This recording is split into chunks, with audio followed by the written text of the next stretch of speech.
بسم اللہ الرحمن الرحیم۔ سورہ بقرہ کی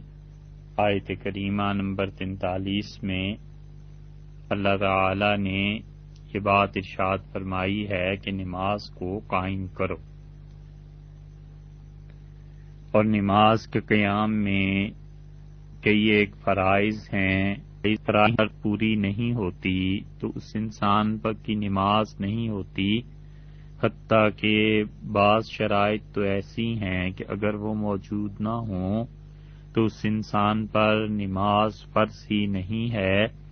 جیسے کسی انسان کا باقاعدگی ہوش و حواس ہونا، کہ کوئی آدمی اگر بے ہوش ہے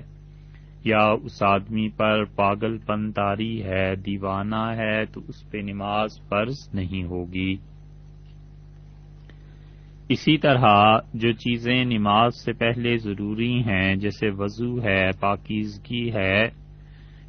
کہ انسان ہر طرح کی ناپاکی سے پاک ہو، اسی طرح وقت ہے اور قبلے کی طرف رخ کرنا ہے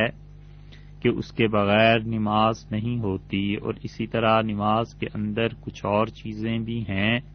مثلاً تکبیر تحریمہ ہے کہ اس کے ذریعے انسان نماز کا آغاز کرتا ہے،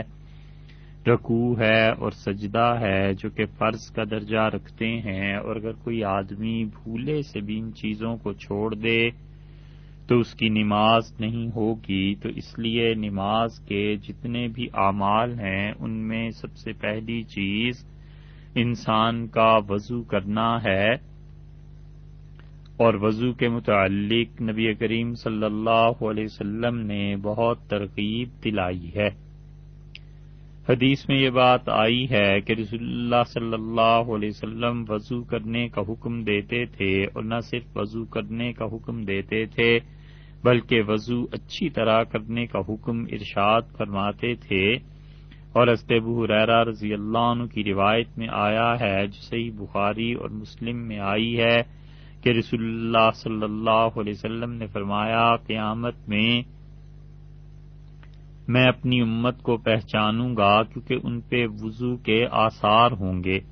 اور وضو کے آثار کیا چیز ہے؟ وہ یہ ہے کہ آپ نے فرمایا کہ جو تم میں سے وضو کرے گا اور وہ اس کو قائم رکھے گا، یعنی ہمیشہ مسلسل وضو کر کے نماز پڑھتا رہے گا، تو ارشاد فرمایا کہ اس کے اعضاء روشن اور چمکدار ہوں گے۔ اور اسی لیے ایک روایت میں یہ آتا ہے کہ حضرت ابو ہریرہ رضی اللہ عنہ اپنی اس حدیث پر عمل کرتے تھے، اور وہ جب کوہنیاں دھوتے تھے تو کوہنیوں کی بجائے اوپر بازو کی جڑ تک گویا اپنے ہاتھوں کو دھو لیتے تھے، اور ٹخنے دھوتے تھے پاؤں سمیت، تو اس کے بعد وہ پاؤں سمیت ٹخنوں کو اوپر جا کے نصف پنڈلی تک لے جاتے تھے۔ تو کسی نے ان سے پوچھا کہ حضرت یہ آپ کیا کرتے ہیں؟ انہوں نے کہا، رسول اللہ صلی اللہ علیہ وسلم نے ارشاد فرمایا ہے کہ قیامت میں تم لوگوں کو پہچانوں گا، تمہارے وضو کے اعضاء چمکدار ہوں گے، تو اس لیے میں زیادہ چمک، زیادہ روشنی حاصل کرنے کی کوشش کرتا ہوں۔ اور ایسی احادیث کی بنیاد پہ حنفی فقہا یہ کہتے ہیں کہ کسی آدمی کے لیے مستحب ہے کہ وہ وضو کے اعضاء کو اچھی طرح دھوئے اور اس میں کچھ اضافہ کر لے، مثلاً یہ بھی ایک اضافہ ہے کہ کوہنی سے اوپر تک ہاتھ کو دھو لینا، اور اسی طرح پاؤں کو ٹخنے سے اوپر دھو لینا۔ اور دوسری روایت میں ابن خزیمہ نے جو نقل کی ہے وہ حضرت ابو ہریرہ رضی اللہ عنہ کے یہ الفاظ وہاں پر آئے ہیں کہ رسول اللہ صلی اللہ علیہ وسلم نے یہ ارشاد فرمایا کہ یہ جو جنت میں اہل ایمان کو زیورات پہنائے جائیں گے تو تم میں سے ہر شخص کو اتنا زیور پہنایا جائے گا جتنا اس کے وضو کے اعضاء چمکدار اور روشن تھے۔ تو حضرت ابو ہریرہ رضی اللہ عنہ اپنے وضو کے اعضاء اچھی طرح دھوتے تھے تاکہ زیادہ سے زیادہ زیورات، وہ فرماتے تھے کہ رسول اللہ صلی اللہ علیہ وسلم نے مجھ سے فرمایا تھا، اس لیے میں زیادہ وضو اچھی طرح کرتا ہوں، اعضاء کو زیادہ اوپر تک دھو لیتا ہوں تاکہ وہ سونا، وہ زیورات یہاں تک پہنائے جائیں، اور ظاہر ہے کہ اللہ کا ایک انعام ہے جو قرآن پاک میں بھی اللہ نے ذکر فرمایا ہے، اور اللہ تعالی نے فرمایا کہ اصابر ہم انہیں کنگن پہنائیں گے سونے کے جب وہ لوگ جنت میں پہنچیں گے۔ اور رسول اللہ صلی اللہ علیہ وسلم کا وضو پر یہ زور دینا اور یہ فرمانا کہ وضو کرتے رہو، یہ اس اعتبار سے بھی ہے کہ آپ نے ایک مرتبہ ارشاد فرمایا کہ میرا جی چاہتا ہے کہ میں اپنے بھائیوں کو دیکھوں، تو ہم نے عرض کیا اللہ کے رسول کیا ہم آپ کے بھائی نہیں ہیں؟ رسول اللہ صلی اللہ علیہ وسلم نے فرمایا تم تو میرے دوست ہو اور میرے بھائی تو وہ ہیں جو تمہارے بعد آئیں گے۔ تو ہم نے عرض کیا کہ اللہ کے رسول پھر جب قیامت میں آپ انہیں دیکھیں گے تو آپ انہیں کیسے پہچان لیں گے؟ تو رسول اللہ صلی اللہ علیہ وسلم نے فرمایا کہ تم دیکھتے ہو کوئی آدمی اگر اس کے کئی گھوڑے ہوں تو اپنے گھوڑے کو باقی دیگر گھوڑوں میں کیسے پہچان لیتا ہے؟ ایک ایسا گھوڑا اس کا ہے جس کی چاروں ٹانگیں، چاروں پاؤں جو اس کے ہیں، ہاتھ پاؤں جو بھی اسے نام دیجئے، یہ کسی اور رنگ کے ہیں، تو وہ کیسے پہچانے گا جبکہ وہ کسی اور کے گھوڑوں میں مل جائے؟ اور پھر آپ نے فرمایا صحابہ رضی اللہ عنہ نے عرض کیا کہ وہ تو اپنے گھوڑے کو دیکھتے ہی پہچان جائے گا۔ تو رسول اللہ صلی اللہ علیہ وسلم نے فرمایا کہ میں اپنی امت کے ان لوگوں کو، اپنے بھائیوں کو قیامت میں دیکھوں گا اور وضو کے روشن چمکدار اعضاء کی وجہ سے انہیں پہچان جاؤں گا۔ اور اس مسلم کی روایت میں ایک بات آتی ہے اور بھی، اور اسی حدیث کے آخر پہ آپ نے فرمایا وَأَنَا فَرَطُهُمْ عَلَى الْحَوْضِ، اور میں اپنے حوض کوثر پر ان لوگوں کا انتظار کروں گا۔ امام نووی رحمۃ اللہ علیہ نے بتلایا ہے کہ فرد کا مطلب یہ ہے کہ رسول اللہ صلی اللہ علیہ وسلم نے یہ بتلایا کہ جیسے کوئی آدمی اس کا مہمان جو ہوتے ہیں تو میزبان ان کا انتظار کرتا ہے، جیسے کوئی آدمی پہلے سے کھڑا ہو کہ کچھ لوگوں نے آنا ہے اور میں ان کے انتظار میں ہوں، تو یہ وہ انتظار ہے جو رسول اللہ صلی اللہ علیہ وسلم اپنے امت کے ان خوش نصیب افراد کا کریں گے جو حضرات ایمان کو لے کے دنیا سے گئے، اور ان کی پہچان کیا ارشاد فرمائی کہ ان کے اعضاء بڑے چمکدار ہوں گے کیونکہ وہ وضو کرتے تھے دنیا میں۔ حضرت ابو ہریرہ رضی اللہ عنہ کی روایت بھی آئی ہے ایک اور جگہ پہ بھی، اور ترمذی رحمۃ اللہ علیہ نے اسے نقل کیا ہے کہ رسول اللہ صلی اللہ علیہ وسلم نے ارشاد فرمایا کہ جب مسلمان انسان وضو کرتا ہے، اور یا یہ ارشاد فرمایا تھا کہ مومن انسان وضو کرتا ہے، یا مسلم کا لفظ ارشاد فرمایا یا مومن کا، تو جب اپنے چہرے کو دھوتا ہے تو اس کے چہرے سے سارے گناہ جھڑ جاتے ہیں، گر پڑتے ہیں، حتیٰ کہ وہ گناہ جو اس کی آنکھوں نے کیے تھے وہ بھی گر جاتے ہیں۔ اور حضرت ابو ہریرہ رضی اللہ عنہ نے فرمایا کہ یا تو رسول اللہ صلی اللہ علیہ وسلم نے یہ فرمایا کہ اس پانی کے ساتھ جھڑ جاتے ہیں، گر جاتے ہیں، دھل جاتے ہیں،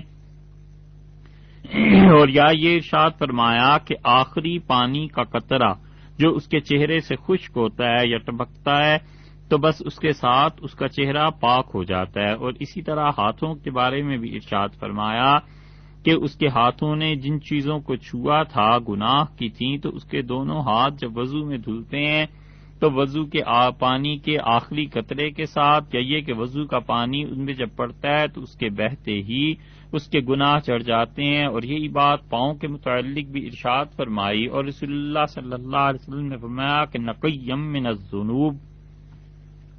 اور وہ آدمی اپنے گناہوں سے پاک ہو جاتا ہے۔ اسی لیے صحابہ کرام رضی اللہ عنہم وضو میں بہت ہمت کرتے تھے، کوشش بھی کرتے تھے، اور پھر وہ وضو کو قائم بھی رکھتے تھے، اسی لیے کہ رسول اللہ صلی اللہ علیہ وسلم نے اس طہارت اور پاکیزگی کا مستقل حکم ارشاد فرمایا ہے۔ اگرچہ وضو فرض نہیں ہے ہر وقت کا ہونا، لیکن پھر بھی اس کی بڑی فضیلت آئی ہے، اور اسی لیے ایک جگہ یہ بھی آیا ہے کہ حضرت عثمان رضی اللہ عنہ نے وضو کیا، اور مسند احمد میں آیا ہے، بڑی اچھی سند ہے اس کی، کہ حضرت عثمان رضی اللہ عنہ نے وضو کے لیے پانی منگوایا اور پھر وہ مسکرائے یا ہنسے، تو ان کے پاس جو کھڑے تھے انہوں نے کہا امیر المومنین اس ہنسی کا پتہ نہیں چل سکا کہ کس چیز نے آپ کو ہنسا دیا، تو انہوں نے کہا رسول اللہ صلی اللہ علیہ وسلم نے بھی میرے سامنے ایسے ہی وضو فرمایا تھا جیسے میں نے وضو کیا ہے، اور پھر آپ بھی ہنسے تھے، تو میں نے بھی حضرت صلی اللہ علیہ وسلم سے یہی پوچھا تھا کہ کیا چیز آپ کو ہنسا رہی ہے؟ تو رسول اللہ صلی اللہ علیہ وسلم نے فرمایا تھا یہ بات کہ بندہ جب پانی وضو کے لیے منگاتا ہے اور پھر اس کے بعد وہ اپنے چہرے کو دھوتا ہے تو دیکھو اس کا چہرہ بالکل پاک ہو جاتا ہے ان گناہوں سے جو چہرے نے کیے تھے، اور اسی طرح جو اپنے ہاتھوں کو دھوتا ہے تو اس کے ہاتھ بھی پاک ہو جاتے ہیں، اور پاؤں کو دھوتا ہے تو اس سے بھی پاک ہو جاتے ہیں۔ تو میں اس خوشی میں گویا رسول اللہ صلی اللہ علیہ وسلم اس خوشی میں مسکرائے یا ہنسے کہ ان کی امت پہ اللہ نے ایسا احسان فرمایا، اور حضرت عثمان رضی اللہ عنہ نے ان کے اتباع میں مسکراہٹ اور ہنسی کو بھی اختیار فرمایا، اور اس کے ساتھ ساتھ اس کی وجہ بھی بتا دی۔ اور حضرت عثمان رضی اللہ عنہ کی متعدد روایات آتی ہیں جن سے پتہ چلتا ہے کہ وضو پر بہت زیادہ وہ محافظت کرتے تھے، وضو کی حفاظت فرماتے تھے۔ شدید سردی کا موسم تھا اور اس کے بعد انہوں نے پانی منگایا اور اپنا چہرہ مبارک حضرت عثمان رضی اللہ عنہ نے اپنے دونوں ہاتھ دھوئے تو ان کے خادم تھے حمران رضی اللہ عنہ، وہ کہتے ہیں میں نے عرض کیا امیر المومنین اللہ تعالیٰ آپ پر رحم کرے، مہربانی فرمائے، اتنی شدید سردی میں اب وضو کی کیا ضرورت اس وقت رات کو پیش آ گئی؟ تو انہوں نے کہا کہ رسول اللہ صلی اللہ علیہ وسلم نے فرمایا تھا کہ جو آدمی وضو اس وقت قائم رکھتا ہے یا اس وقت کرتا ہے جب اس پہ ناگوار گزرے تو اللہ تعالیٰ اس کے گناہوں کو معاف کر دیتا ہے۔ تو دیکھو میں نے وضو مراد یہ تھی کہ اس لیے کیا ہے کہ سردی کے اس موسم میں اگرچہ وضو کی بظاہر ضرورت نہیں پیش آئی مگر میں نے اپنے وضو کی حالت کو قائم رکھا ہے، اور سردی کے موسم میں وضو کرنا ہمت کا کام ہے، تو اس لیے حضرت عثمان رضی اللہ عنہ نے انہیں بتلایا کہ اس وقت وضو کرنے کی کیا وجہ اور کیا سبب تھا۔ حضرت ابو مالک اشعری رضی اللہ عنہ کی روایت مسلم میں، ترمذی میں، ابن ماجہ میں، نسائی میں بہت سی جگہوں پہ آئی ہے، اور اس کے الفاظ اگرچہ کچھ مختلف ہیں لیکن یہ کہ دیکھیے کتنی عجیب بات ابو مالک اشعری رضی اللہ عنہ نے رسول اللہ صلی اللہ علیہ وسلم سے نقل کی۔ حضرت صلی اللہ علیہ وسلم فرمایا طہور شطر الایمان، لوگوں پاک رہنا، صاف رہنا یہ ایمان کا بہت بڑا حصہ ہے۔ شطر کا مطلب نصف سے زیادہ، آدھے سے زیادہ ایمان یہ پاکیزگی ہے، یہ صفائی ہے، صاف رہے آدمی، پاک رہے۔ اور آپ نے فرمایا الحمدللہ، اور الحمدللہ کہنا، اللہ کا شکر ادا کرنا، تملأ المیزان، وہ تو ترازو کو بھر دیتا ہے۔ یعنی قیامت میں جب اعمال تلیں گے تو تم دیکھو گے کہ اللہ کے ہاں یہ جو تم شکر ادا کرتے رہے ہو خدا کا، یہ تمہارے ترازو کو بھر دے گا، گناہوں کا پلڑا اٹھ جائے گا، اور یہ حمد و ثنا اللہ کی جو تم کرتے ہو یہ پلڑا زمین کی طرف جھک جائے گا، یعنی اس کا وزن اتنا زیادہ ہوگا کہ تملأ المیزان، فرمایا کہ اس ترازو کو، میزان کو بھر دے گا۔ اور سبحان اللہ، الحمدللہ، یہ بھی دونوں چیزیں ایسی ہیں کہ ان کا پڑھنا مدد دیتا ہے اس ترازو کے پلڑے کو بھرنے میں۔ اور آپ نے یہ ارشاد فرمایا، اور یہ ارشاد فرمایا، ایک روایت میں یہ آیا ہے کہ وہ زمین اور آسمان کے درمیان کے خلا کو پر کر دیتا ہے۔ سبحان اللہ اور الحمدللہ، یعنی اللہ اس سے اتنا خوش ہوتا ہے کہ زمین اور آسمان کا جتنا خلا ہے اتنا خلا اس کی نیکیوں سے آدمی کے بھر جاتا ہے۔ جیسے آپ دیکھتے ہیں کہ ایک جملہ کبھی کبھی کسی انسان کا اتنا اشتعال انگیز ہوتا ہے کہ آدمی کہتا ہے کسی ایک جملے کی وجہ سے اس دوسرے کو قتل کر دے تو اس کا سارا خون اور 6 فٹ کا وجود اس ایک چھوٹے سے جملے کے مقابلے میں بالکل حقیر نظر آتا ہے۔ اسی طرح جب کوئی آدمی کسی کوئی اچھی بات کرتا ہے تو اتنی خوشی ہوتی ہے کہ دوسرا جو اس کا قدردان ہوتا ہے، اس کے والد، اس کا شوہر، اس کا بھائی، کوئی بھی، وہ کہتا ہے کہ تو ایسی زبردست بات اس نے کہی ہے کہ اسے اتنا انعام دیا جانا چاہیے۔ تو یہی حال وہاں بھی ہے کہ اللہ تعالیٰ اتنے خوش ہوتے ہیں بندے کے سبحان اللہ اور الحمدللہ کہنے سے کہ رسول اللہ صلی اللہ علیہ وسلم نے بتلایا کہ آسمان اور زمین ان دونوں کے درمیان کا حصہ بھر جاتا ہے۔ والصلاۃ نور، اور لوگوں نماز تو نور ہے، نماز تو روشنی ہے، یعنی اگر روشنی نہ ہو تو انسان ٹھوکریں ہی کھائے گا۔ تو جب نماز پڑھتا رہے گا تو اللہ تعالیٰ اسے کیا کر دیں گے؟ نور دے دیں گے. وہ روشنی ایسی بن جاتی ہے کہ انسان پھر گناہوں سے بچتا ہے، فحاشی کے کاموں سے بچتا ہے، اور وہ نور اس کے لیے قیامت میں بھی جنت تک پہنچنے کا سبب بن جائے گا. اور پھر ارشاد فرمایا کہ صدقۃ برہان، اور لوگوں صدقہ کرنا، اللہ کی راہ میں خرچ کرنا، یہ بہت پختہ دلیل ہے.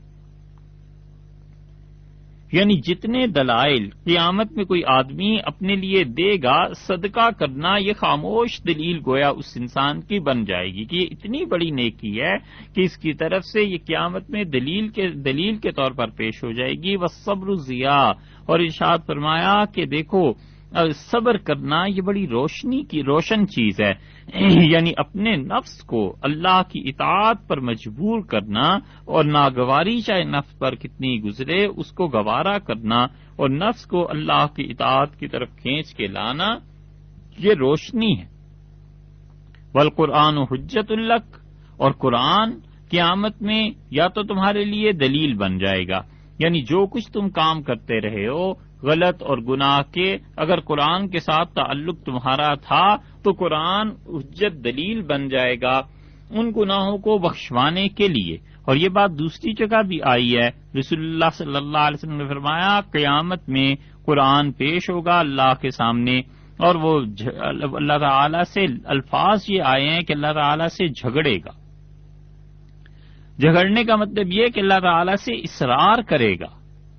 قرآن کہ خدا بندہ میں تیرا کلام ہوں، اور یہ بندہ مجھے پڑھتا رہا ہے، اور اس کے معاصی، اس کے معائب کو معاف کر دیا جائے، اور میری سفارش اس کے بارے میں قبول کی جائے. اور اللہ تعالیٰ فرمائیں گے کہ قرآن میرا کلام وہ مجھی سے نکلا ہے، اور میں آج کے دن اس کی شفاعت کو ضرور قبول کر لوں گا، اور پھر اس بندے کو معاف کر دیا جائے گا. او علیک، اور رسول اللہ صلی اللہ علیہ وسلم نے فرمایا اگر وہ تمہاری دلیل نہیں ہے قرآن تو پھر تمہیں اس کا وبال بھگتنا پڑے گا قیامت میں. یعنی قرآن تمہاری شکایت کر دے گا، علیکہ کا مطلب تمہارے اوپر اس کا وبال پڑے گا. تو دو میں سے ایک کام تو ہوگا ہی ہوگا کہ یا تو قرآن دلیل ہو گیا، اور یا یہ کہ قرآن پاک تمہارے خلاف اللہ کے ہاں پیش ہو جائے گا اور وہ بتائے گا کہ تم نے اس کی کتنی ناقدری کی. اور پھر رسول اللہ صلی اللہ علیہ وسلم نے ارشاد فرمایا کہ ہر آدمی تم میں سے جب وہ صبح کرتا ہے، جب صبح ہوتی ہے تو اپنی جان کو بیچ آتا ہے، یا تو نیکی کے عوض میں جو اسے اچھا کر دے، اور یا تباہی کے عوض میں کہ وہ برباد ہو جائے. ہر آدمی کی صبح ایسے ہی ہوتی کہ یا تو وہ اچھے کام کرتا ہے، اپنی جان کو اللہ کے ہاں بیچ آتا ہے اچھائیوں میں، نیکیوں میں، اور خدا اس کے عوض میں اس کو اجر دے گا. اور یا یہ کہ وہ انسان کیا کرتا ہے، وہ انسان اپنے آپ کو برباد کر لیتا ہے، اپنی جان بیچ آتا ہے اور گناہ خرید کے لیے آتا ہے. اور ترمذی وغیرہ میں آیا ہے پھر کہ رسول اللہ صلی اللہ علیہ وسلم فرمایا کہ اسباغ الوضو، اور لوگوں وضو کا پورا کرنا شطر الایمان، یاد رکھو وضو کرنا یہ ایمان کا ایک حصہ ہے، بہت بڑا حصہ ہے ایمان کا. یعنی جو آدمی وضو کرتا ہے، فرض نماز پڑھتا ہے، وہ بہت بڑا حصہ قیامت میں اس کے لیے جو اللہ کے ہاں اس کو کام آئے گا وہ وضو ہے کہ انسان وضو کرتا رہے اور فرض نماز اس کے ذریعے سے ادا کرتا رہے. یہاں تک اس کے متعلق آیا ہے کہ حضرت عبداللہ ابن بریدہ کہتے ہیں وہ اپنے والد سے روایت کرتے تھے کہ رسول اللہ صلی اللہ علیہ وسلم ایک دن صبح کے وقت تشریف لائے، اور ابن خزیمہ کی صحیح میں آیا ہے رحمت اللہ علیہ کی کہ انہوں نے کہا بلال کو بلاؤ. تو حضرت بلال رضی اللہ عنہ کو جا کے لوگوں نے بتلایا، وہ حاضر خدمت ہوئے تو حضرت صلی اللہ علیہ وسلم نے فرمایا بلال کون سی چیز ایسی ہے سبقتنی الی الجنہ، جنت میں جو تمہیں مجھ سے بھی پہلے لے گئی، میں نے خواب میں دیکھا. اور ایک جگہ یہی روایت آئی ہے معراج کے معاملے میں بھی، آپ نے فرمایا میں نے دیکھا خواب میں کہ جنت میں داخل ہوا ہوں اور کوئی آدمی مجھ سے بھی پہلے چل رہا ہے، اس کے جوتوں کے چٹکنے کی آواز میں نے سنی، تو میں جوتوں کی آواز سننے سے سمجھ گیا کہ اوہو یہ تو بلال ہیں. تو یہ کون سی چیز تھی کہ تم مجھ سے بھی آگے چل رہے تھے؟ انہوں نے عرض کیا اللہ کے رسول جب بھی میں نے آذان دی ہے ہمیشہ اس کے بعد 2 رکعتیں اللہ کے شکر کے لیے پڑھتا رہا ہوں، اور جب بھی بے وضو ہوا ہوں میں نے ہمیشہ وضو کر لیا ہے. یہ چیز ہے جو میں کرتا ہوں تو رسول اللہ صلی اللہ علیہ وسلم لہذا یہی تو وہ اعمال ہیں کہ تم جنت میں سبقت لے گئے، یعنی آگے چل رہے تھے مجھ سے. تو رسول اللہ صلی اللہ علیہ وسلم نے یہ ان کی ایک طرح کی فضیلت بیان فرمائی، ارشاد فرمایا، بتلایا کہ دیکھو یہ وہ چیز ہے جو تمہیں جنت میں اعلی مقام تک لے گئی، یعنی تم اچھے رہے. تو اس لیے وضو ایسی چیز ہے جس کے متعلق متعدد احادیث میں آیا ہے کہ انسان وضو پر قائم رہے، اور فرض نماز کے لیے تو بہرحال وضو کرنا ہی ہے. وضو کی 3 قسمیں فقہا نے لکھی ہیں، اور پہلی قسم وضو کی فرض ہے اس شخص کے لیے جو بغیر وضو کے ہو اور نماز اس نے پڑھنی ہے. وہ نماز اگرچہ نفل ہی کیوں نہ ہو اس کے لیے بھی فرض ہے. جنازہ کی نماز پڑھنی ہے اس کے لیے بھی فرض ہے، اور تلاوت کے دوران قرآن پاک کی جو سجدہ کیا جاتا ہے اس کے لیے بھی وضو فرض ہے. اور اسی طرح قرآن پاک کو یا اس کا ترجمہ اگر چھونا ہو، اگرچہ وہ ایک آیت ہی کیوں نہ ہو، اس کے لیے بھی وضو فرض ہے. قرآن پاک کو چھونے کے لیے، پڑھنے کے لیے نہیں. اگر کوئی آدمی زبانی پڑھتا ہے تو پھر تو وضو اس کا ہے، بہت اچھی بات ہے، اور اگر نہیں ہے تو بھی اس کے لیے جائز ہے. لیکن قرآن پاک کو چھونا ہے، یا صرف قرآن پاک کا متن نہیں، مکمل اس کا اردو انگلش کوئی ترجمہ ہے تو اس کو چھونا ہے، تو اس کے لیے بھی وضو کا ہونا ضروری ہے. ہاں یہ الگ بات ہے کہ قرآن پاک کے متن کے علاوہ فقط ترجمہ چھاپ دینا یہ منع ہے، ایسے نہیں کرنا چاہیے.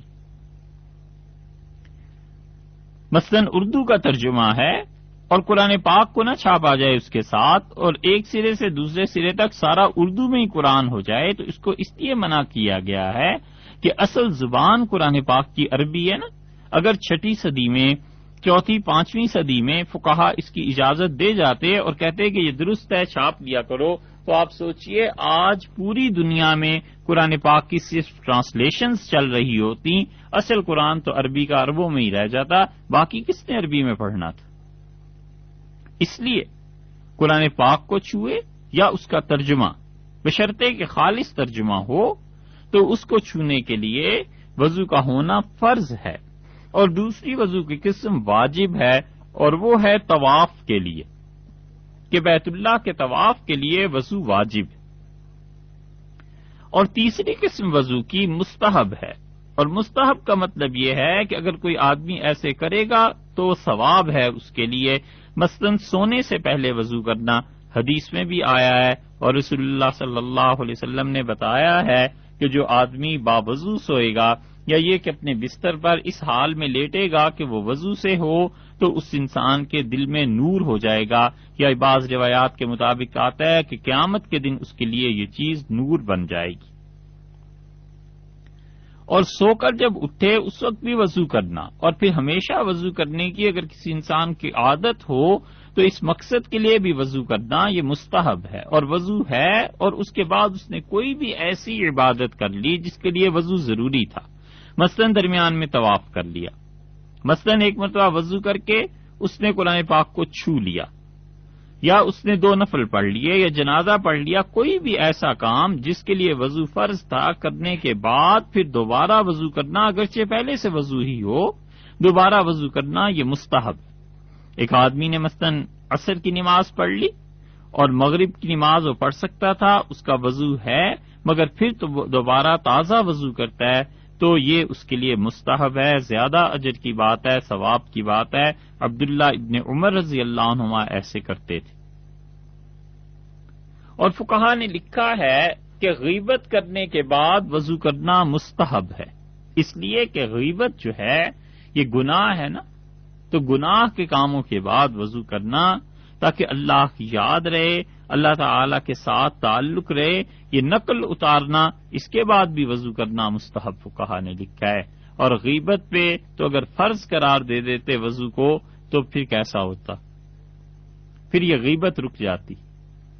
بہت سی خواتین اس غیبت سے باز آ جاتی اور مرد بھی باز آ جاتے. یہ اتنی بری چیز ہے کہ گویا انسان اپنے آپ کو ایک طرح سے ناپاک کر لیتا ہے، تو اس کے بعد غیبت کے بعد، جھوٹ بولنے کے بعد، چغلی کے بعد نقلیں اتارنا کسی کی، اس کے بعد یہ یعنی گناہ کے جو کام ہیں ان کے بعد وضو کو مستحب قرار دیا ہے تاکہ اس انسان کو کچھ اللہ کے ساتھ تعلق پیدا ہو جائے، اور یہ اس کے بعد اگر خدا توفیق دے تو یہ نماز پڑھے۔ اور اسی طرح جس انسان کے لیے غسل فرض ہو اس کے لیے کھانے پینے سے پہلے اور سونے سے پہلے بھی وضو کا کرنا مستحب ہے۔ غصے کا بھی حکم لکھا ہے فقہا نے کہ کسی انسان کو غصہ آ جائے تو وہ وضو کرے۔ کیوں؟ اس لیے کہ غصہ وضو کو ٹھنڈا کر دیتا ہے۔ رسول اللہ صلی اللہ علیہ وسلم نے بتایا ہے کہ غصہ شیطان کے اثر سے پیدا ہوتا ہے اور وہ آگ ہے، اسی لیے رسول اللہ صلی اللہ علیہ وسلم نے غصے کو کم کرنے کا طریقہ بتایا ہے کہ وہ آدمی حالت بدل لے، اور یہ بھی فرمایا ہے کہ وہ آدمی وضو کر لے کیونکہ یہ وضو کا اثر غصے پر پڑے گا، وہ آگ ہے اور پانی اس آگ کو ٹھنڈا کر دے گا۔ اگرچہ یہ چیز غصہ غیر محسوس چیز ہے لیکن محسوس چیز جو پانی ہے اس کو وہ کیا کرے گی؟ اس کو ٹھنڈا کر دے گی۔ اسی طرح نبی کریم صلی اللہ علیہ وسلم کے روضہ مبارک کی زیارت کے وقت کا وضو بھی فقہا نے مستحب لکھا ہے، اور اسی طرح سعی جو ہے صفا اور مروہ کے درمیان اس میں کوئی آدمی باوضو رہے، یہ زیادہ اچھا ہے، بہتر ہے، مستحب ہے، واجب نہیں ہے۔ وضو جو واجب ہے وہ بیت اللہ کے طواف کے لیے، سعی کے لیے نہیں ہے۔ اور اسی طرح علماء کے اختلاف سے بچنے کے لیے بھی وضو کرنا مستحب ہے۔ علماء کے اختلاف سے بچنے کا کیا مطلب؟ وہ وہی مطلب ہے جو کہتے ہیں کہ صوفی کا کوئی مذہب نہیں ہوتا۔ اس کا مطلب یہ ہے کہ صوفی، اللہ کا اچھا بندہ، صحیح معنی میں شریف انسان، وہ یہ کوشش کرتا ہے کہ ایسے مسائل پر عمل کرے کہ کسی فقیہ، کسی مفتی کے نزدیک اس کا فعل ہر ایک مفتی کے نزدیک ٹھیک ہو، کسی کے نزدیک بھی غلط نہ ہو۔ مثلا یہی علماء کا اختلاف ہو جاتا ہے نا، اونٹ کا گوشت کھانے کے بعد وضو کرنا، اس پہ اختلاف ہے فقہا کا۔ رسول اللہ صلی اللہ علیہ وسلم نے اونٹ کا گوشت کھایا اور اس کے بعد وضو کیا۔ حضرت ابو ہریرہ رضی اللہ عنہ نے فرمایا کہ اونٹ کا گوشت کھانے کے بعد رسول اللہ صلی اللہ علیہ وسلم وضو کرتے تھے۔ تو امام احمد ابن حنبل رحمۃ اللہ علیہ نے اس روایت کو لیا ہے اور اس پہ فتویٰ دیا ہے، اور وہ کہتے ہیں کہ اونٹ کا گوشت کھانے سے وضو ٹوٹ جاتا ہے۔ اب اونٹ کا گوشت کھانے سے وضو جو ٹوٹتا ہے تو حنبلی جتنے ان کے امام احمد ابن حنبل رحمۃ اللہ علیہ کے علماء مقلد ہیں اور ان کے قول پہ فتویٰ دیتے ہیں، وہ یہی بتاتے ہیں کہ اونٹ کا گوشت جو کھائے گا اس کا وضو ٹوٹ جائے گا، اور باقی تینوں ائمہ، امام مالک، شافعی اور امام ابو حنیفہ رحمۃ اللہ علیہم، یہ تینوں اس بات کے قائل نہیں ہیں۔ تو فقہا کہتے ہیں کہ اگر اونٹ کا گوشت کھا لے تو بہتر ہے وضو کر لے تاکہ علماء کے اختلاف سے بچ جائے، چاروں ائمہ کے قول پہ عمل ہو جائے اور اس کی نماز یا قرآن پاک کی تلاوت یا جنازہ سب کے نزدیک ہو جائے۔ اس اعتبار سے کہتے ہیں کہ صوفی کا کوئی مذہب نہیں ہوتا، مطلب یہ ہے کہ وہ سارے مذاہب کو جمع کر لیتا ہے، لیکن اتنے علم والے صوفی اب وہ کم رہ گئے، پچھلے زمانوں میں ہوا کرتے تھے۔ تو علماء کے اختلاف سے بچنے کے لیے حنفی فقہا بھی یہ کہتے ہیں کہ وضو کا کر لینا مستحب ہے۔ وضو کے 4 فرائض اللہ تعالی نے گنے ہیں قرآن پاک میں، اور اللہ تعالی نے ارشاد فرمایا ہے کہ وضو کرے وہ جب کوئی انسان نماز کا ارادہ کرے تو اسے چاہیے کہ وہ وضو کرے، اور وضو کے 4 رکن ہیں، وہی اس کے فرائض ہیں، اور ان میں سے پہلا فرض یہ ہے کہ چہرے کو دھوئے، اور چہرے کے دھونے کا مطلب یہ ہے کہ پیشانی کے اوپر عام نارمل جو حالات ہیں اس میں پیشانی کے اوپر جہاں سے بال شروع ہوتے ہیں چہرے کے، وہاں سے لے کے ٹھوڑی تک چہرے کے طول میں اور عرض میں ایک کان کی لو سے لے کے دوسرے کان کی لو تک یہ سارا چہرہ ہے، مرد ہو یا عورت۔ چہرے کی تعریف فقہا نے یہ کی ہے کہ عام حالات میں جہاں سے سر کے بال اگتے ہیں پیشانی کے اوپر، وہاں سے لے کے اور ٹھوڑی کے نیچے تک طول میں اور عرض میں ایک کان کی لو سے لے کے دوسرے کان کی لو تک یہ سارا چہرہ ہے، اور ایک کان کی لو سے لے کے دوسرے کان کی لو کے ساتھ ساتھ جبڑے بھی آ جاتے ہیں، یہ سارا حصہ چہرے میں شمار ہوتا ہے۔ تو وہ کہتے ہیں کہ اس سارے حصے کو دھونا فرض ہے، اس لیے یہ جو کان کی لو کے بعد یہ جو داڑھی ہے، اس کے درمیان، داڑھی کے بالوں کے درمیان اور کان کی لو کے درمیان، کان کی لو اور داڑھی ان دونوں کے درمیان تھوڑی سی جگہ ہے، یا کلمیں رکھی ہوئی ہوتی ہیں نا، تو کلموں میں بھی یہی ہوتا ہے کہ کان کی لو کے بعد جہاں چہرے کے بال ہیں درمیان میں چھوٹی سی ایک پٹی بنتی ہے، اور یہ وضو کے فرائض میں شامل ہے، یعنی یہ بھی دھونا ضروری ہے۔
اس کا دھونا بھی ضروری ہے، خواتین کے لیے بھی مردوں کے لیے بھی، اور جو مرد جنہوں نے داڑھی رکھی ہوئی ہے بعض اوقات وہ چہرہ دھو لیتے ہیں، اور یہ کان کی لو اور داڑھی، یہ کنپٹی جہاں ہوتی ہے اس جگہ کے درمیان جو حصہ ہے یہ خالی رہ جاتا ہے، اس پہ پانی نہیں پہنچتا یا اس کو تر نہیں کرتے، تو نتیجہ یہ نکلے گا کہ چہرہ نہیں دھویا جائے گا، اور جب چہرہ نہیں دھلے گا تو وضو نہیں ہوگا، وضو نہیں ہوگا تو نماز بھی نہیں ہوگی، اور نتیجہ اس کا آگے بھی پھر پہنچ جاتا ہے، وہ یہ کہ نماز پر وہ جو فضائل آئے ہیں نا، اور جو چیز آئی ہے کہ اس کی نماز پہ ایسی رحمتیں اترتی ہیں اور ایسا خدا اس سے راضی ہوتا ہے، کچھ بھی نہیں ہوگا، وضو ہی ٹھیک نہیں ہوا۔ اسی طرح چہرے میں یہ بھی خیال کرنا ضروری ہے کہ عورتیں بھی ایسے کرتی ہیں کہ کنپٹی کے بال جو ہیں یہ کانوں کے پیچھے کر لیے اور چہرے پہ پانی ڈال دیا، اور بالکل کنپٹی کے نیچے اور کان کی لو کے پاس کی جو جگہ ہے یہ دھلنے سے رہ جاتی ہے، یہ بے احتیاطی ہوتی ہے، اس میں احتیاط کرنی چاہیے، وگرنہ وضو نہیں ہوگا، نتیجہ یہ کہ نماز بھی نہیں ہوگی۔ دوسری چیز، یہ جو آنکھیں ہیں ان کے کوے ہیں، کوے کا مطلب یہ ہے کہ آنکھوں کی جہاں انتہا ہے، جہاں آنکھیں آ کے ناک کی ہڈی کے ساتھ ملتی ہیں، یہ جو کونے دونوں طرف پیدا ہوتے ہیں، یہاں بھی پانی کا پہنچانا ضروری ہے، اور یہاں بھی پانی بھی پہنچانا چاہیے اور ہاتھ بھی پھیر لینا چاہیے تاکہ اچھی طرح یہ جگہ بھی دھل جائے، وگرنہ یہاں پانی نہ پہنچے گا تو وضو نہیں ہوگا، نماز نہیں ہوگی۔ یہ چہرے میں شامل ہیں چیزیں۔ اور چہرے کو تیسری چیز جس میں احتیاط سے دھونا چاہیے وہ یہ ہے کہ بھویں ہیں پلکوں کے اوپر، آنکھوں کے اوپر بھویں جو ہیں ان کے درمیان میں، یا بھویں جو ہیں انہیں بھی دھونا چاہیے، یہ بھی چہرے کا حصہ ہے۔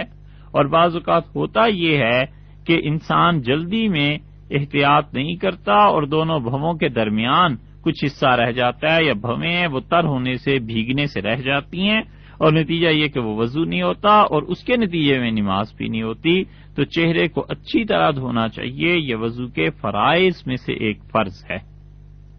ایک بار دھونا اس کا یہ فرض ہے۔ اور اسی طرح دوسرا فرض جو شریعت نے ضروری قرار دیا ہے وہ دونوں ہاتھوں کا دھونا ہے، کوہنیوں سمیت۔ سب اس کے قائل ہیں، امام ظفر رحمۃ اللہ علیہ حنفی فقہا میں اس کوہنیوں کے سمیت ہونے کے قائل نہیں ہیں، لیکن باقی سارے کے سارے ائمہ سب اس پہ قائل ہیں اور اسی پہ فتویٰ ہے کہ کونی کی جو ہڈیاں ہیں وہ اس میں شامل ہیں، یعنی ہاتھ بھی ہیں اور کوہنی کی ہڈی سمیت دونوں ہاتھوں کا دھونا، یعنی وہ ہاتھوں پہ رکھ کے پانی کو بہائے یا ہاتھوں کو دھوئے، پھر اس کے بعد کوہنیوں تک ہاتھوں کو دھوتا چلا جائے، حتیٰ کہ کوہنی کی جو دو ہڈیاں ہیں ان سمیت ان کو بھی دھونا ضروری ہے۔ یہ نہیں ہے کہ کوہنی کی ہڈیاں چھوڑ دی جائیں اور اس سے پہلے دھو لیا جائے، اس صورت میں نہیں ہوگا وضو، اور جب وضو نہیں ہوگا تو نماز بھی نہیں ہوگی۔ تو دونوں ہاتھوں میں کونیوں سمیت انہیں دھونا اور پاؤں کو ٹخنوں سمیت دھونا یہ فرض۔ اگر پاؤں یا ہاتھوں میں کونیاں نہیں دھلیں اور پاؤں میں ٹخنے نہیں دھلے تو وضو نہیں ہوا۔ اسی طرح ہاتھوں اور پاؤں دونوں کی انگلیوں کے درمیان خلال تو سنت موقدہ ہے کہ ان کو ترک کیا جائے یا ان میں انگلی پھیری جائے، یہ تو سنت موقدہ ہے، لیکن ان کو ترک کرنا کہ اندر سے بھی گیلی ہو جائیں، دونوں ہاتھوں کی انگلیوں کے درمیان کا حصہ اور دونوں پاؤں کی انگلیوں کے درمیان کا حصہ،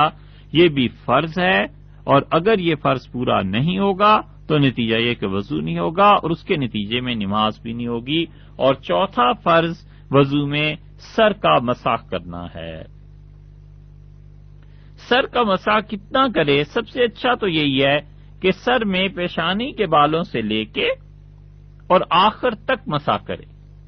یعنی وہ پیچھے گردن تک لے آئے، سارے سر کا مسح کرے۔ اور امام ابو حنیفہ رحمۃ اللہ علیہ کے نزدیک ہمارے سارے حنفی فقہا فرماتے ہیں کہ 1/4 سر کا مسح کرنا یہ فرض ہے، یعنی ایک ہاتھ گیلا کر لیا اور سر کے کسی حصے میں بھی دائیں بائیں آگے پیچھے اگر اس نے 1/4 سر کا مسح کر لیا تو اس کا وضو ہو جائے گا، فرض پورا ہو جائے گا۔ اور مسح کرنے کا مطلب یہ ہے کہ ہاتھ کو گیلا کرے اور ہاتھوں سے جب پانی ٹپکنا بند ہو جائے تو جو خالص تری رہ جاتی ہے نا ہاتھوں میں، پانی کا گیلا پن جو ہاتھوں میں رہ جاتا ہے، اس کو پھیرنا سر پہ، یہ مسح کرنا ہے۔ مسح کرنے کا مطلب یہ ہے کہ ہاتھ کو گیلا کر لے اور گیلا کرنے کے بعد جب پانی ٹپکنا اس سے بند ہو جائے تو خالص جو تری اور جو اس پہ نمی رہ جاتی ہے، جو گیلا پن ہوتا ہے پانی کی وجہ سے، اس کو پھیرنا سر پہ، یا فرض کیجئے پلستر ہو گیا ہے، پٹی چڑھی ہوئی ہے، اس کے اوپر پھیرنا، اس کو کہتے ہیں مسح کرنا۔ اور مسح کرنا 1/4 کا، سر کی 1/4 کا مسح کرنے سے فرض پورا ہو جائے گا، اور پورے سر کا مسح کرنا ہے تو بہت ہی اچھا ہے، حتیٰ کہ بعض ائمہ کے نزدیک یہ فرض ہے۔ امام احمد ابن حنبل رحمۃ اللہ علیہ وغیرہ سارے سر کے مسح کے قائل ہیں، تو 1/4 کا مسح ہمارے نزدیک اور باقی ائمہ کے نزدیک وہ مسئلہ ہے، تو یہ چوتھا فرض ہوا۔ وضو کیا کیوں جائے؟ اس کا سبب کیا ہے؟ فقہا نے لکھا ہے کہ سبب یہ ہے کہ جو چیزیں اس کے بغیر درست نہیں ہیں انہیں اس کے ذریعے سے جائز قرار دینا، یہ دنیا میں اس کا حکم ہے۔ مثلا نماز اس کے بغیر نہیں ہو سکتی تھی، اس لیے وضو کیا ہے کہ نماز پڑھیں۔ قرآن پاک کو نہیں چھوا جا سکتا تھا، اس لیے وضو کیا ہے کہ قرآن پاک کو چھوئے۔ جنازہ نہیں پڑھا جا سکتا تھا، اس لیے وضو کیا ہے کہ جنازے کی نماز پڑھنا اس آدمی کے لیے درست ہو جائے۔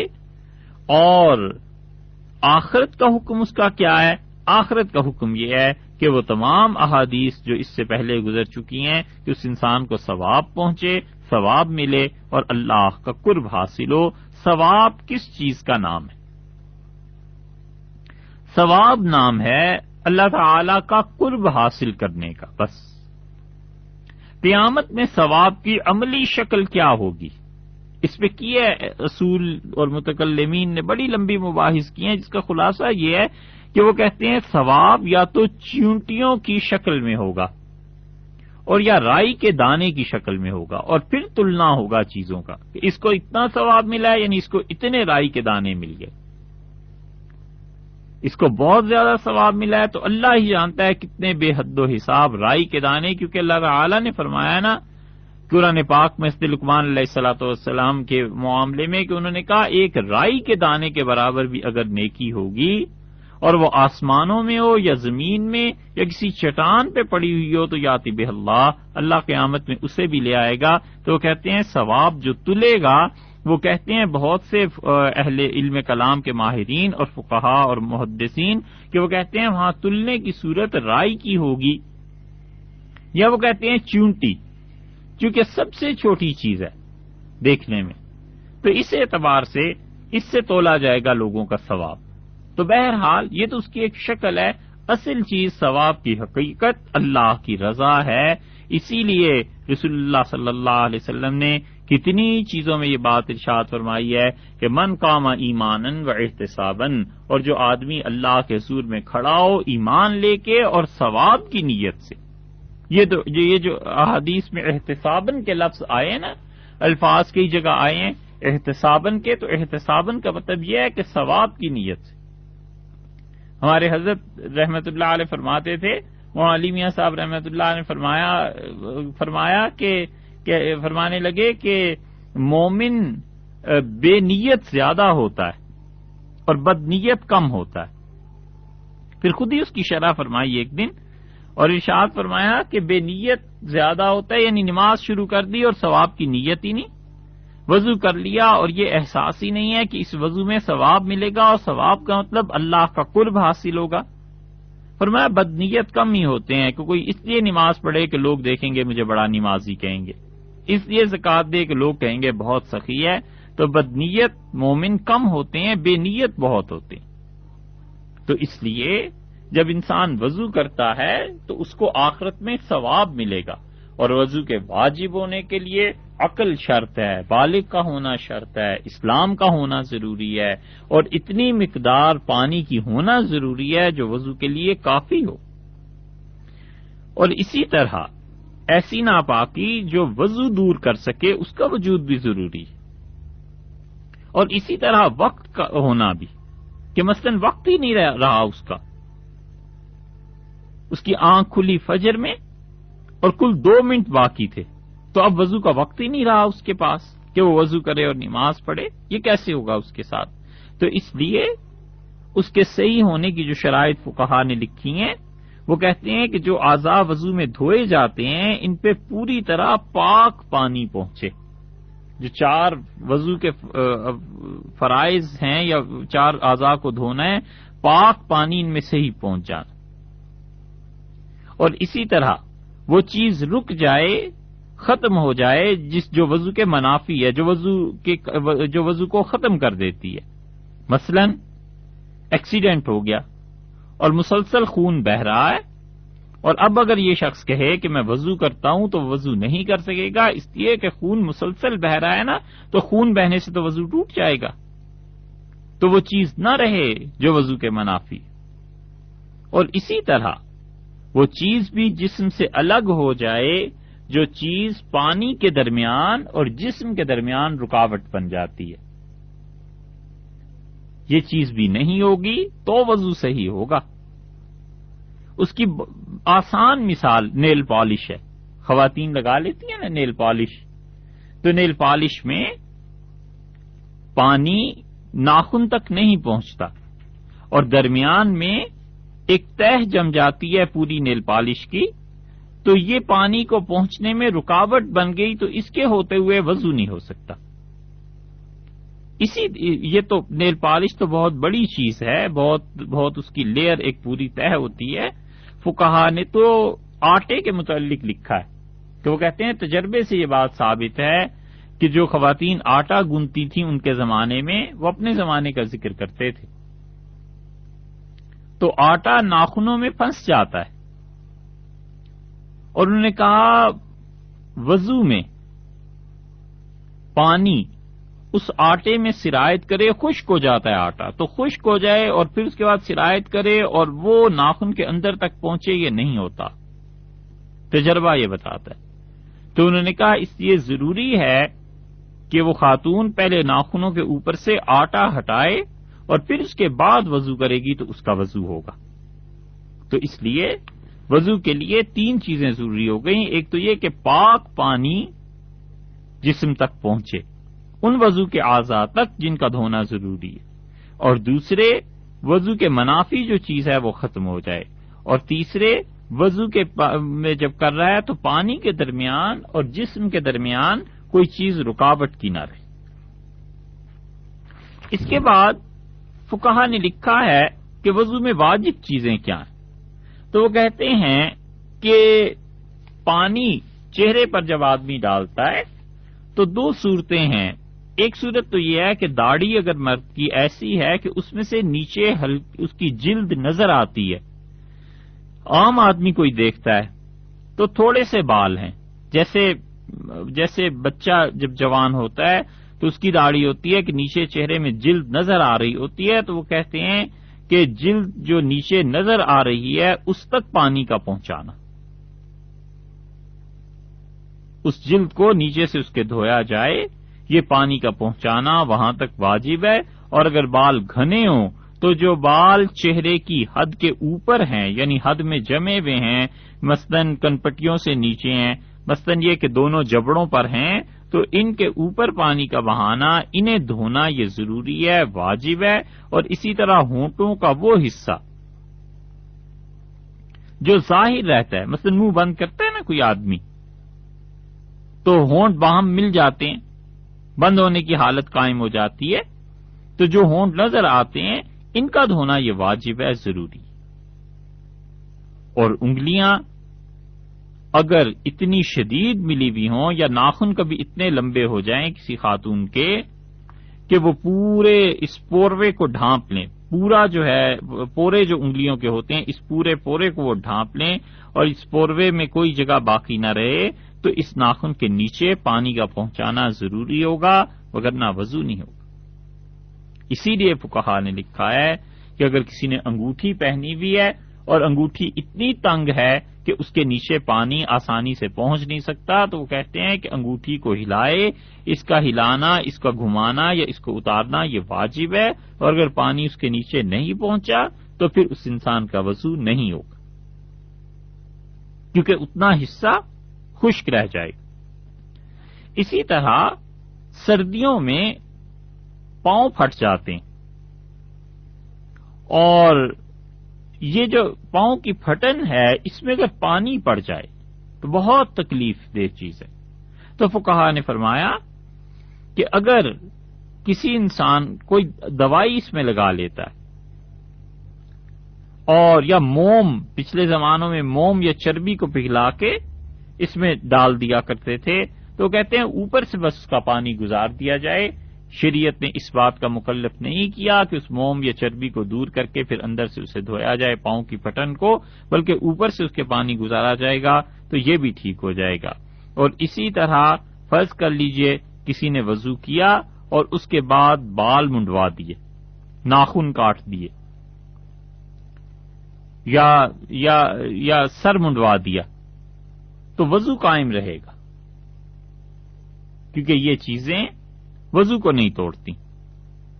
اس نے پہلے وضو کر لیا تھا، پانی پہنچ گیا تھا ناخنوں کے نیچے تک، اب ناخن کٹوا دیے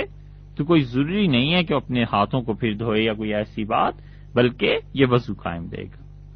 اور واجبات کے بعد وضو کی کچھ سنتیں ہیں اور ان کا بھی اہتمام ہونا چاہیے۔ بعض چیزیں ایسی ہیں جو سنت موقدہ کا درجہ رکھتی۔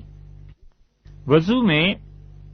جو چیزیں سنن موقدہ کا درجہ رکھتی ہیں ان میں سے کچھ چیزوں کا ذکر آپ کے سامنے کرتے ہیں۔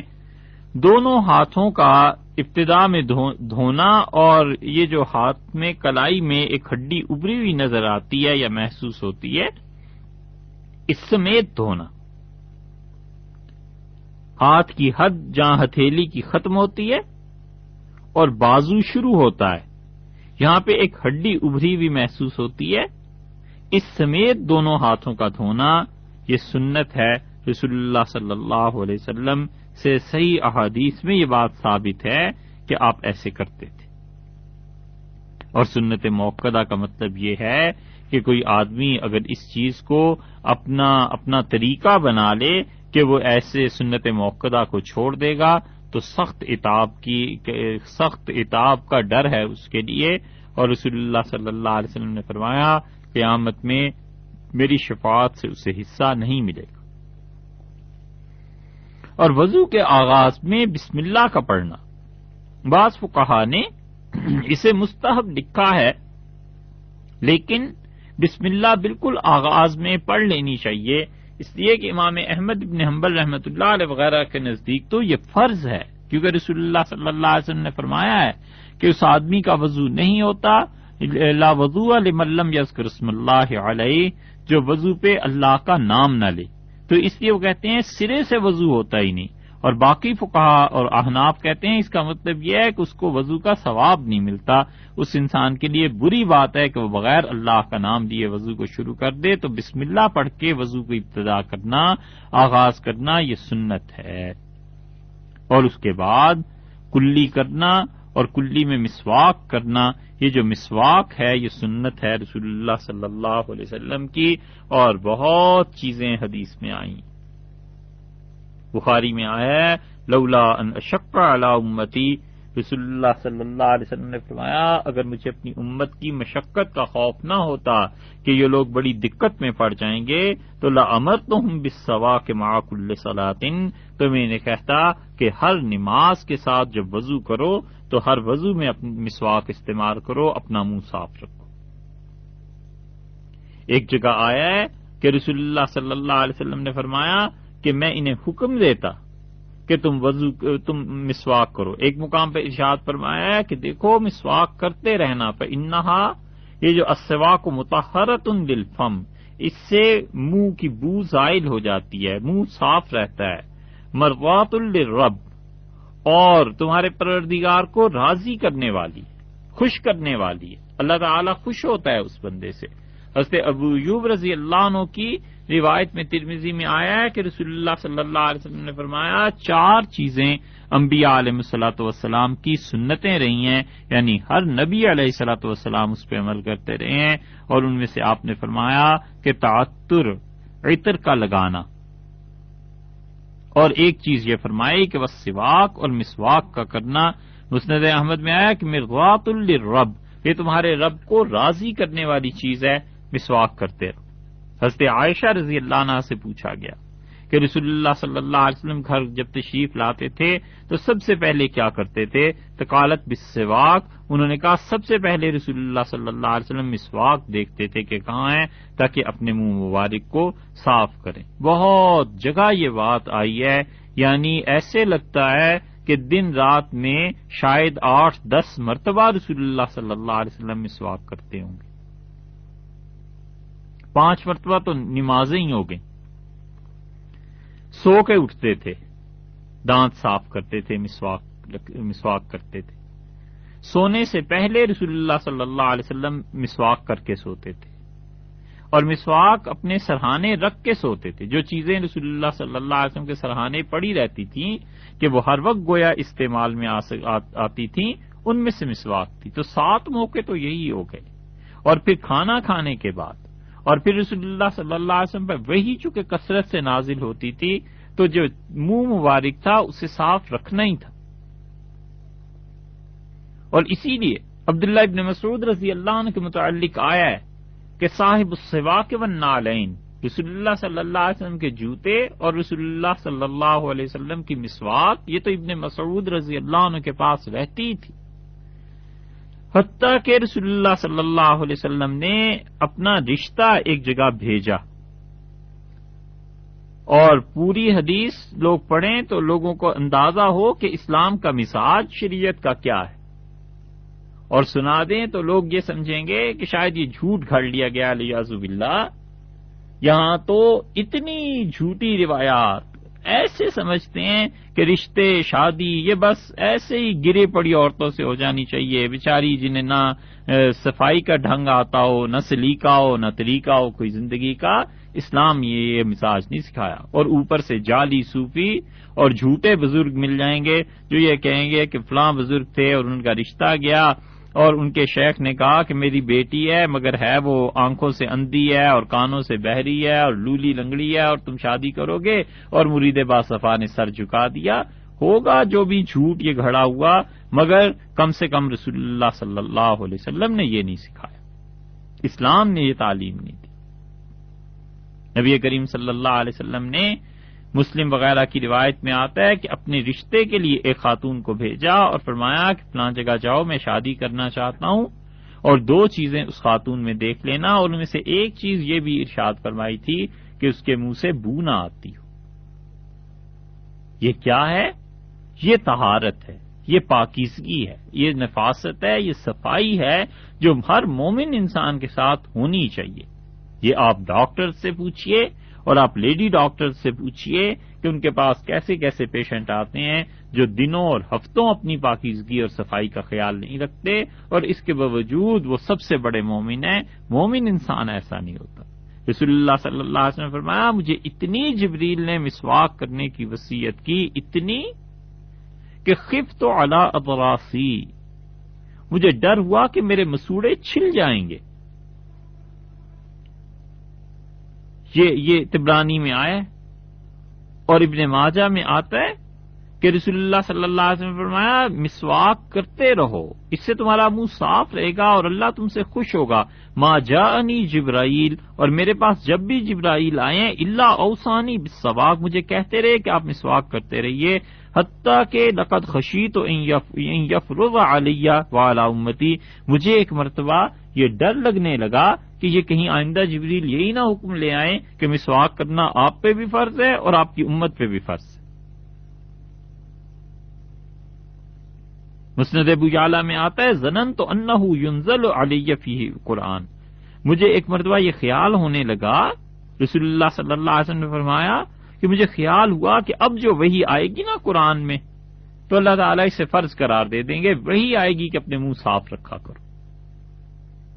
اتنی زیادہ تاکید ہے. حضرت واصلہ رضی اللہ عنہ کی روایت میں بھی ایسے لفظ ہیں مسند احمد میں کہ امرت بالسواک حتی خشیت ان یکتب علیہ، مجھے مسواک کا اتنا حکم ملا، اتنا حکم ملا، اتنی مرتبہ کہا گیا، جبریل نے آ کے بتایا کہ یہ مسواک کرنی چاہیے، یہاں تک کہ مجھے خوف ہوا کہ یہ امت پہ فرض کر دی جائے گی، یہ ضروری قرار دے دی جائے گی. مسند بزار میں روایت آئی ہے، رسول اللہ صلی اللہ علیہ وسلم نے فرمایا کہ علی رضی اللہ عنہ کی روایت ہے کہ آدمی جب مسواک کرتا ہے اور پھر وہ نماز پڑھتا ہے، کھڑا ہوتا ہے اللہ کے حضور میں، تو فرشتہ اپنے ہونٹ اس کے ہونٹوں کے اوپر رکھ دیتا ہے تاکہ جو قرآن وہ پڑھ رہا ہے وہ فرشتہ اپنے اندر اس کے قرآن پڑھنے کو جذب کر لے. فطہروا افواہکم للقرآن، رسول اللہ صلی اللہ علیہ وسلم فرمایا تو دیکھو اپنے دانت، اپنا منہ صاف رکھا کرو اللہ کے فرشتوں کے لیے قرآن پاک کو پڑھنے کے لیے.